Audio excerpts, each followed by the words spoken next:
What is up, YouTube? M40. We're going to be looking at the Spyral Top 64 deck list, piloted by Fisals Khan, I believe. And I also have the first place deck profile, the Burning Abyss one that won, what was it, Mexico for the 200th YCS. So let's dig on in to these bad boys. So Fisals should be no stranger to you guys. Him and Imran have been playing this deck for a very long time, and it actually doesn't shock me to see them having success with the deck. Just because Hornet Drones is limited to one doesn't mean that the deck is bad. Now, Fisal did talk about on the thread that he posted on Zodiac that he was using Reproticus to kind of climb the ladder into Summon Sorceress, and I believe he said Summon Sorceress came up 4 times in his build. So that's kind of something interesting to take note. We have another deck that is abusing Summon Sorceress. What a beautiful time to be alive out here. So this is the top 64 Spyral deck list for those of you that were probably curious about this. So we have 3 copies of Ash Blossom, pretty standardized, 3 copies of Droll, also pretty... A lot of people prefer Ogre, and I can tell you that, but right now, if you're expecting a lot of Goki, using this as a means to kind of stop your opponent's turn, it comes up a lot, I feel.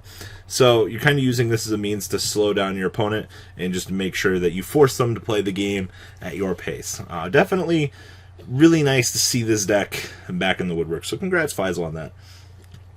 So there's those 6 hand traps, it looks like. One copy of Ibly, he's doing the Ibly shenanigans that this deck has kind of become known for. 1 copy of Spiral Gear Drone, nothing really to say here. Now, 2 copies of Last Resort. This one kind of took me off guard. I didn't expect to see 2 copies of this, but I think in the grand scheme of things, this is not particularly a bad thing. I think having more options available to you is not a bad thing, plus the equipment protection is pretty fucking good. So, something interesting to note there that, more value. We have 1 copy of Master Plan, nothing really to say here, Quick Fix, Sleepy Boy, and then triple Super Agent, triple Spyral Tough. Yeah, this has pretty much become the standardized norm at this current point in time for this deck. Spells, we have 2 Called by the Grave. You need to make sure that you can fundamentally play this deck.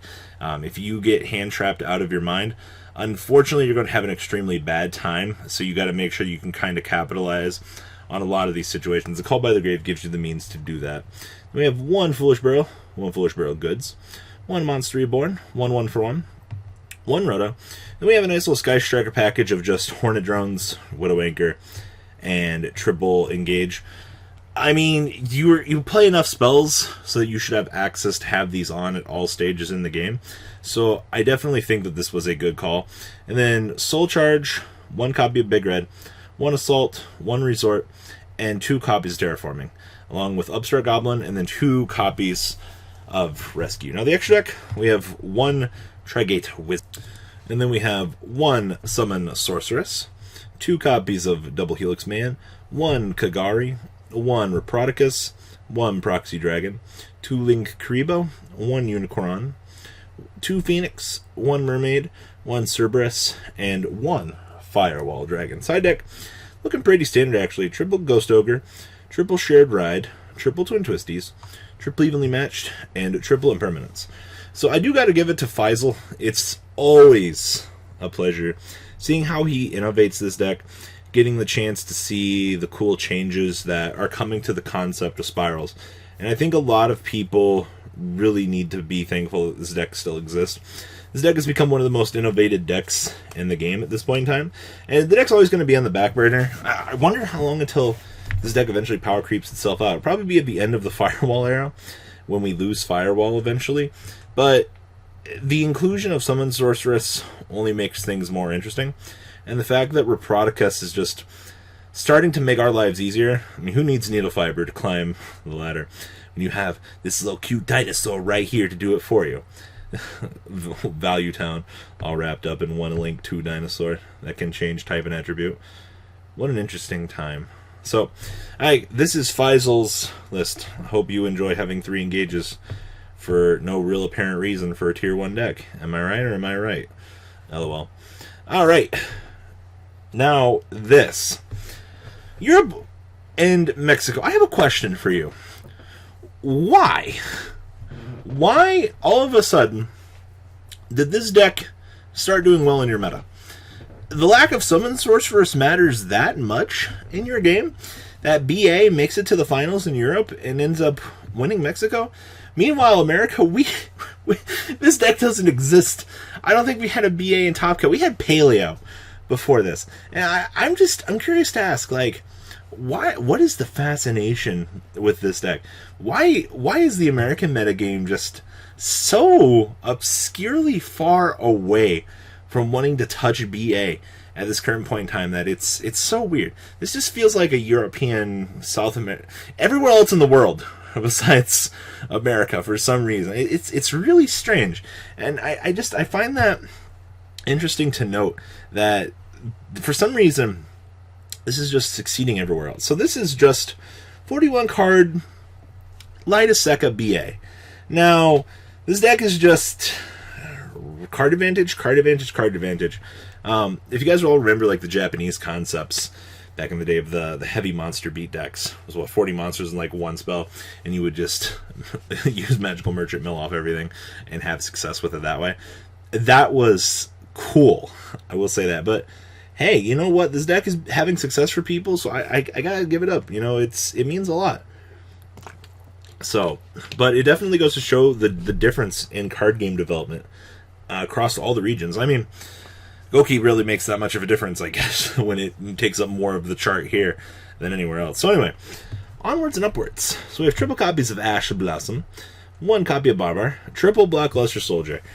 I don't know if this is like the best card in the deck. I'm starting to kind of think that it is, but just OTK scenarios. Go second, kill your opponent with this. Seems pretty good. We have one copy of Calcab, one Seer, triple Melee, triple Effect Veiler, one copy of Soliquis. So if this card's in your graveyard, send 2 cards, except for Fabled Soliquis, from your hand to the graveyard, and special summon this guy from your graveyard. Yup. Free value. This card is so good, actually. One copy of Snow, triple copies of Farfa, triple copies of Fiendish Rhino, triple Gallus the Star Beast, triple Ghost Ogre, along with one Graph, one Libic, triple Skarm, one Takumtumborg, one Terratop, one Tour Guide, and one Saravis. The fact that this is just a hand trap is so good for this deck. Like, so for those of you that don't know, during either player's turn, your opponent activates a card or effect that targets a monster you control. Discard this card to negate that activation. We don't care about anything else this card does. It's just a hand trap. And of course, triple copies of Sekka's Light. Literally just one giant integral toolbox that just has destruction means to unload and a generalized means to kill your opponent, kind of just wrapped up into one bundle for you. It seems like the good Yu-Gi-Oh package. Then we have one Underclock Taker, one Triple Burst Dragon, one Trisbania, one Unicorn, 2 Phoenix, one Isolde, one Decode Talker, one Boral Sword Dragon, one Borreload, one Levier, 2 Dante, one Beatrice, and one Pilgrim. Hey, they don't even play 3 Dante in this build. Like, fuck it, man. Like, we don't need good cards, evidently. Side deck, we have 2 Turtles, 2 Fear Mode, 1 Saravis, 1 Card Destruction, 1 Foolish Barrel, triple Twin Twister, 2 Heavy Storm Duster, and triple Magic Deflector. Deflector is becoming that powerhouse side card against Sky Striker. Actually, I think a lot of people have been wanting to play this. Just negate the equip, field, and continuous and quick play spell cards effects on the field. Yeah. No Woodwank, no field spell, no multi-roll. It's almost like we've found the old side deck card to stop Monarchs. I'll accept this. Like 100 years too late, but about fucking time, right? We started getting into this. And of course, like I said, more value for Saravis. Also liking the fact that card destruction has made its way into the side deck for this deck. Like, that's pretty fucking chill to take note of. So guys, that is all I have for this. We're still spreading information from the 3 YCSs, and I will say this, there's been so much to talk about that it's actually just been an insane weekend. And for those of you that actually went to the events, to those of you that came up and saw me, it was a pleasure to meet all of you. at the American YCS, and even across the world. Hope a lot of people had a lot of fun. Alright guys, that's all I have for these extra files. Please leave a comment down below, tell me what you guys think, and I'm out. Deuces. The ride never ends, guys. Make sure you enable those notifications to get the latest videos that are being posted on this channel. Make sure you guys check out VanCole40 for my Cardfight Vanguard channel, and join me and House of Champions on the Zodiac Duelist TV Twitch stream. We'll be interacting with our audiences. And please check out No Limit Gaming and LGTCG.com for the cheapest trading cards on the market. Thanks for watching, guys, and please have a good day.